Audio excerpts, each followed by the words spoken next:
Bend करेगी towards the normal, ठीक है। उल्टा हो गया, रेयर मीडियम में जा रही है तो लाइट की स्पीड बढ़ जाएगी and it will move away from the normal. तो सॉलिड के केस में रिफ्रैक्शन लीस्ट होगा, लिक्विड में उससे ज्यादा, और लेटरल डिस्प्लेसमेंट जो है बच्चों वो डिपेंड करेगा reflective index of the medium, thickness of the medium, and lastly wavelength. Hello बच्चों, कैसे आप लोग बेटा। तो लाइट चैप्टर के कंटिन्यूएशन में अब बात करते हैं दूसरे इंपॉर्टेंट फिनोमिनन की, that is refraction of light. तो क्या है रिफ्रैक्शन? सिंपल वर्ड्स में change in path of light rays, जब वो पास करती है एक मीडियम से दूसरे मीडियम में, उसको बच्चों हम कह देते हैं refraction of light. Clear to everyone? और the change in direction of light propagation, that is known as refraction. कि जब एक मीडियम से दूसरे मीडियम में जा रही है, यहां पे आप देख सकते हो कि आपने फील किया होगा स्विमिंग पूल की जो हाइट है, जो बॉटम है, वो उठा हुआ दिखाई देता है ना। या आप एक ग्लास में पानी भर के उसमें अगर एक लेमन या पेंसिल डालते हो तो वो भी उठी हुई दिखाई देती है या तिरछी दिखाई देती है। वो क्यों होता है सारा? वो रिफ्रैक्शन की वजह से ही होता है बेटा। तो बेसिक डिफरेंस क्या है? हमने रिफ्लेक्शन ऑलरेडी पढ़ा, अब बात कर रहे हैं हम रिफ्रैक्शन की। तो what is the basic difference? कि अगर बाउंड्री से टकराने के बाद दो मटेरियल की बीच में जो बाउंड्री है, जो सरफेस है, वहां टकराने के बाद अगर लाइट रे उसी मीडियम में वापस चली जाती है तो उसको तो कहते हैं रिफ्लेक्शन। कि bouncing back of light ray in the same medium after hitting the surface. तो जो इंसिडेंट रे है और रिफ्लेक्टेड रे है वो एक ही मीडियम में लाई करते हैं, एक ही मीडियम में प्रेजेंट होती है बच्चों। लेकिन अगर लाइट रे सरफेस को हिट करने के बाद एक मीडियम से दूसरे मीडियम में चली जाए, कि एयर से, यहां पे आप देख पा रहे हो ग्लास में चली गई, जो इंसिडेंट रे थी वो तो कहां पे है? एयर में है। लेकिन रिफ्रैक्टेड रे कहां पे है? वो कहां पे है? ग्लास में। तो वो प्रोसेस, वो फिनोमिनन क्या कहलाएगा? That is known as refraction. तो मीडियम इंसिडेंट और रिफ्रैक्टेड रे के अलग अलग होंगे, लेकिन इंसिडेंट रे और रिफ्लेक्टेड रे सेम प्लेन में, सेम मीडियम में लाई करती हैं, प्रेजेंट होती हैं। Is it clear to everyone? क्यों होता है ये refraction? What is the cause of refraction? अब आपको पता है कि जितने भी वेव्स हैं वो ये प्रोसेस शो करती हैं, वो ये फिनोमिना शो करती हैं, बिकॉज डिफरेंट मटेरियल में, डिफरेंट मीडियम में लाइट की स्पीड भी अलग अलग होती है, राइट? तो इसीलिए रिफ्रैक्शन का प्रोसेस होता है, रिफ्रैक्शन का फिनोमिनन होता है। अब कैसे हम देख सकते हैं, विजुलाइज कैसे कर सकते हैं रिफ्रैक्शन को? ये देखिए, द एंगल ऑफ इंसिडेंस कहां पे होगा? नॉर्मल और इंसिडेंट रे के बीच में। तो ये क्या है? This is known as angle of incidence, angle आई है। एंगल ऑफ रिफ्रैक्शन क्या है? नॉर्मल और रिफ्रैक्टेड रे के बीच में जो एंगल है उसको एंगल ऑफ रिफ्रैक्शन कहते हैं, एंगल आर। दोनों मीडियम आपको यहां पे दिखाई दे रहे हैं, एक एयर है, एक ग्लास है। अब ये कैसे डिसाइड होता है कि डायरेक्शन क्या होगी रिफ्रैक्शन की? अगर लाइट स्लो डाउन हो जाती है, एक मीडियम से दूसरे मीडियम में जब जाए और वो स्लो डाउन हो जाए तो वो नॉर्मल की तरफ, टुवर्ड्स नॉर्मल, ठीक है। और अगर इसकी स्पीड बढ़ जाए, लाइट मूव करेगी, बेंड करेगी away from the normal. Is it clear to everyone? तो अगर इंसिडेंट रे, ये इंसिडेंट रे है आई, अगर स्लो डाउन हो जाता है रेयर मीडियम से डेंसर मीडियम में अगर जाती है और वो बेंड करेगी टुवर्ड्स द नॉर्मल, ठीक है, तो जो सेकंड मीडियम क्या कहलाएगा? Denser then the first medium. क्योंकि डेंस चीज में स्पीड कम होगी ना। जो देखिए, हमारे को पता है कि सॉलिड, लिक्विड और गैसेस, तीन तरह के पार्टिकल्स या मीडियम होते हैं। यहाँ पे कॉम्पैक्टली अरेंज पार्टिकल्स हैं, कोई स्पेस नहीं है, तो ये डेंस मीडियम है। लेकिन अगर इसको हम कंपेयर करें लिक्विड के साथ या गैस के साथ, तो गैसेस में तो सबसे ज्यादा स्पेस है। तो एयर रेयर मीडियम हो गया और ग्लास डेंसर मीडियम हो गया। तो रेयर से डेंसर में जब जाएगी तो it will bend towards the normal. तो एंगल ऑफ इंसिडेंस और एंगल ऑफ रिफ्रैक्शन में फर्क आ जाएगा। यहाँ पे एंगल ऑफ इंसिडेंस आपको दिखाई दे रहा है 30 डिग्री, लेकिन एंगल ऑफ रिफ्रैक्शन कितना है, only 19.5 degree. Is it clear? तो it bend towards the normal. लेकिन जब सॉलिड से गैस में जा रही है, रेयर डेंसर से उल्टा हो गया, रेयर मीडियम में जा रही है, तो लाइट की स्पीड बढ़ जाएगी and it will move away from the normal line. तो एंगल ऑफ इंसिडेंस जो यहाँ पे 19.5 था, यहाँ पे एंगल ऑफ रिफ्रैक्शन कितना हो गया, 30 डिग्री सेल्सियस। तो डेंसर से रेयर में जाने पे स्पीड बढ़ेगी, एंगल ऑफ रिफ्रैक्शन बढ़ेगा, रेयर से डेंसर में आएगी तो स्पीड घटेगी, एंगल ऑफ रिफ्रैक्शन कम हो जाएगा। और what is the cause of refraction, मैंने ऑलरेडी बता दिया कि रिफ्रैक्शन क्यों होता है लाइट का, because speed of light is different in different medium. तो amount of refraction depend upon combination of materials, कि कौन कौन से मटेरियल यहाँ पे प्रेजेंट है। एयर या ग्लास है, या एयर या वाटर है। तो यहाँ पे देख रहे हो, एयर तो दोनों केस में क्या है, रेयर मीडियम है, यहाँ पे भी रेयर मीडियम है, लेकिन ग्लास सॉलिड है और वाटर लिक्विड है। ये सबसे ज्यादा डेंस है, ये इसके कंपैरिजन में कम डेंस है। तो आप देखिए एंगल ऑफ रिफ्रैक्शन यहाँ पे लीस्ट है एज कंपेयर टू लिक्विड। तो सॉलिड के केस में रिफ्रैक्शन लीस्ट होगा, लिक्विड में उससे ज्यादा, और गैस में सबसे ज्यादा। Is it clear to everyone? So amount of refraction depends upon the material medium और combination of the material medium.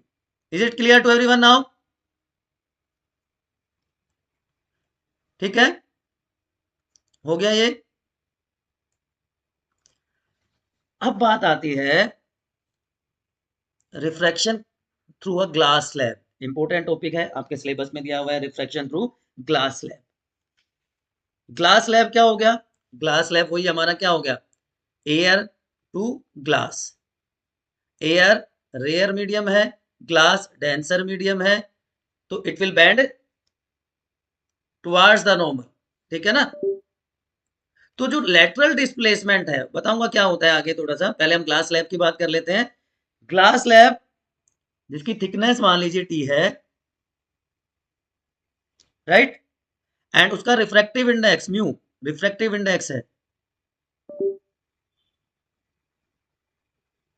ठीक है।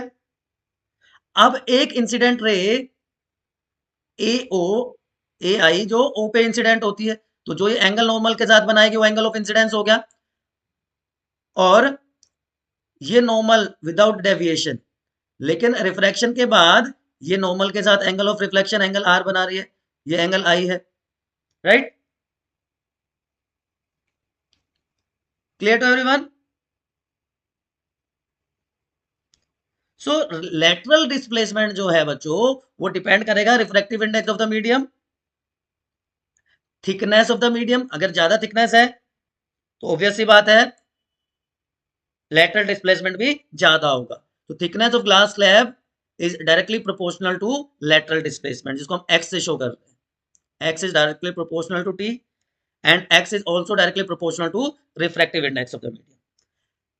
तीसरा factor, it also depend upon angle of incidence, angle I पे डिपेंड करेगा,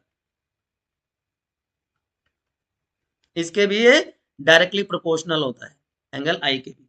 and lastly wavelength, fourth point is जिस पे depend करता है wavelength, lambda. Wavelength is inversely proportional to x, lateral displacement. ठीक है? तो इन चार पैरामीटर्स पे लेटरल डिस्प्लेसमेंट डिपेंड करेगा, ग्लास स्लैब के थ्रू रिफ्रैक्शन डिपेंड करेगा। Is it clear? यहां तक कोई कंफ्यूजन है तो एक बार प्लीज कमेंट सेक्शन में पूछिए।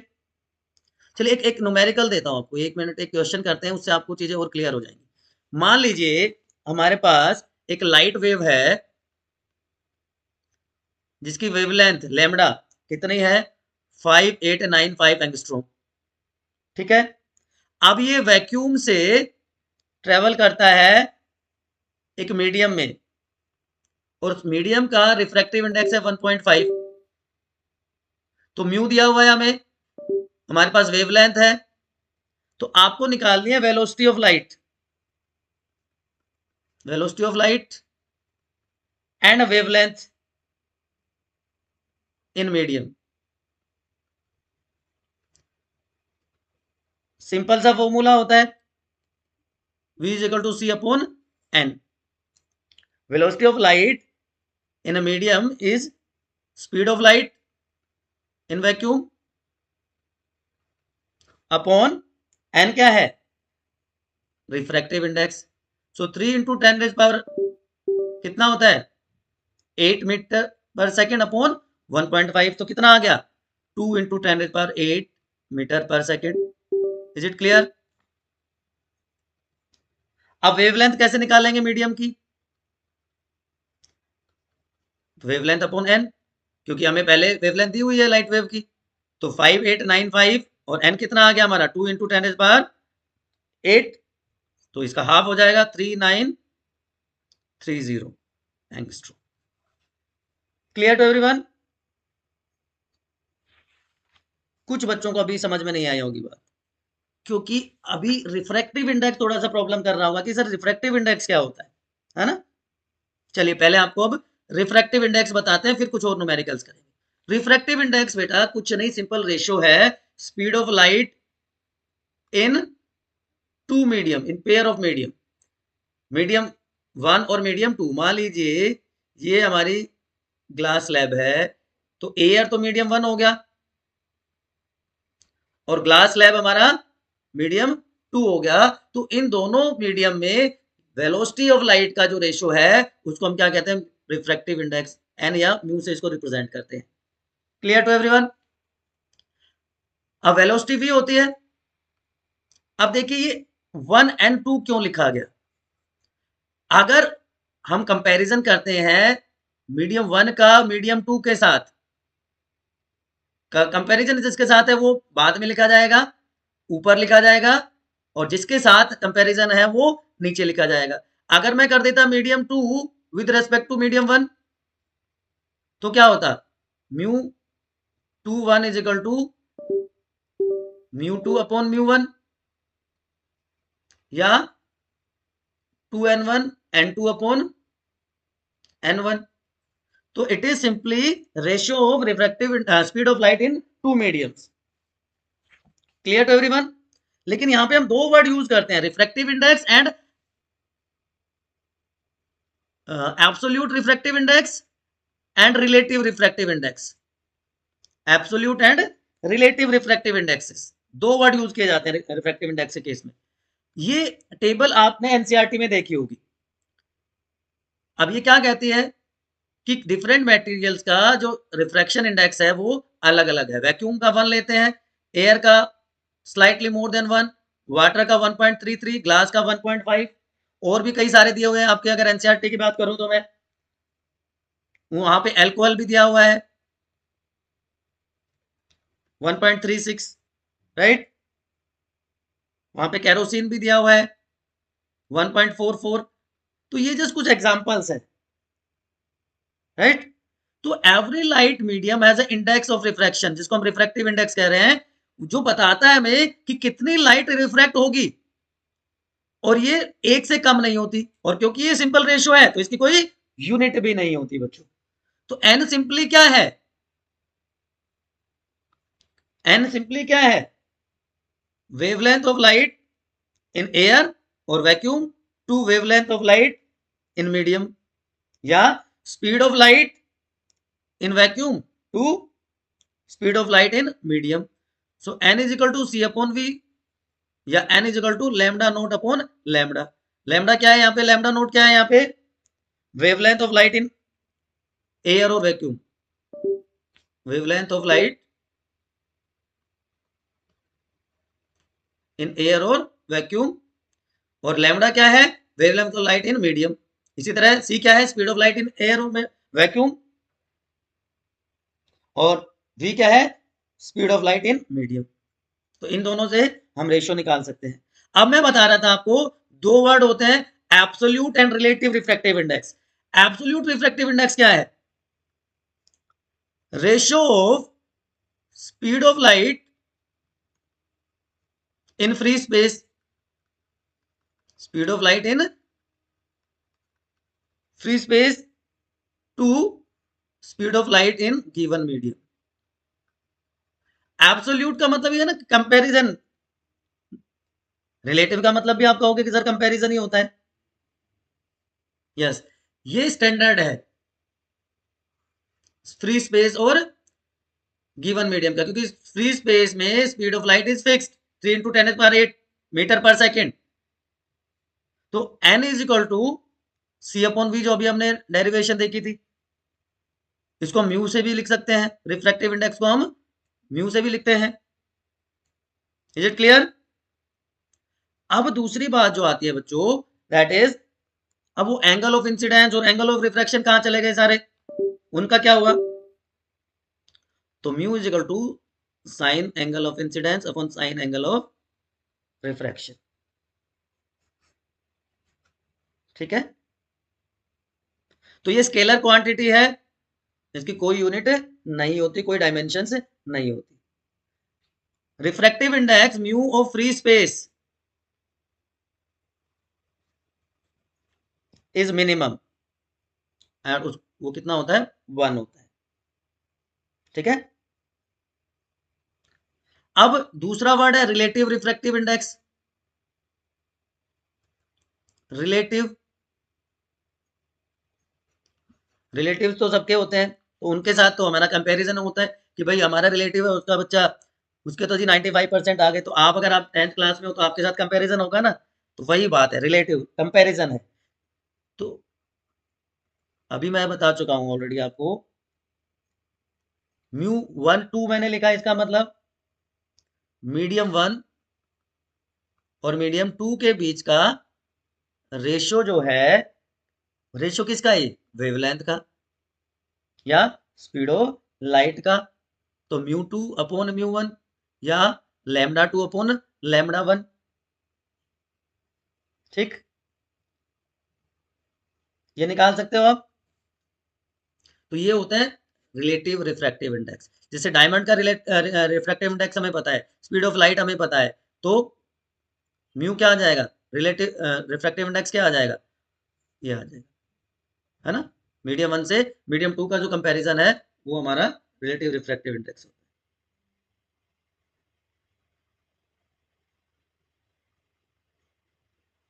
Is it clear?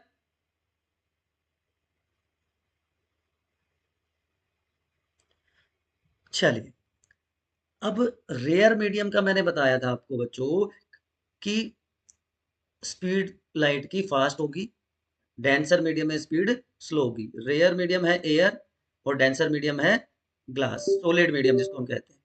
अब जो रिफ्रैक्शन है, refraction causes illusions, illusions cause करता है कि ये पेंसिल आपको बैंड हुई दिखाई दे रही है, ऊपर उठी हुई दिखाई दे रही है, कॉइन अगर इसमें हम रख देते हैं तो कॉइन ऊपर उठा हुआ दिखाई देता है हमें।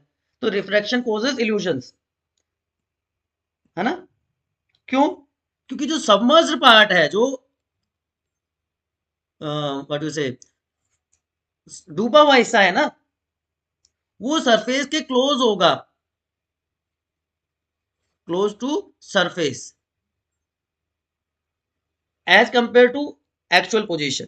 इसी तरह फिश का होता है, फिश की रियल डेप्थ का हमें पता नहीं चलता, स्विमिंग पूल का बॉटम ऊपर उठा हुआ दिखाई देता है, उसकी वजह से भी बहुत सारे मिस हैपनिंग्स हो जाती है।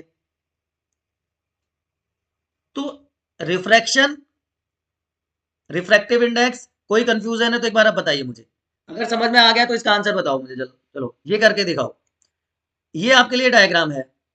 अब इंसिडेंट एंगल आपको बताना है, इंसिडेंट रे आपको बतानी है, रिफ्रैक्टेड एंगल, रिफ्रैक्टेड रे और नॉर्मल, सारे आपको मेंशन करने हैं। फटाफट कमेंट सेक्शन में एक बार बताओ जल्दी से, I am waiting for your response, जल्दी। ठीक है, जल्दी से करो।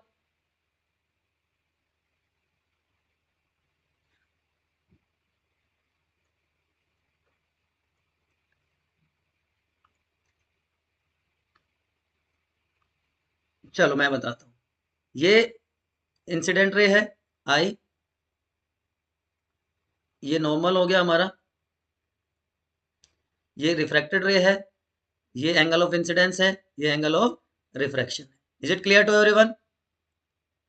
चलिए अब इसका बता दो, चलो आंसर। रिफ्रैक्टिव इंडेक्स ग्लास का दिया हुआ है, एयर का दिया हुआ है, तो डिफ्लेक्शन कहां पे होगा? टुवर्ड द नॉर्मल और अवे फ्रॉम द नॉर्मल।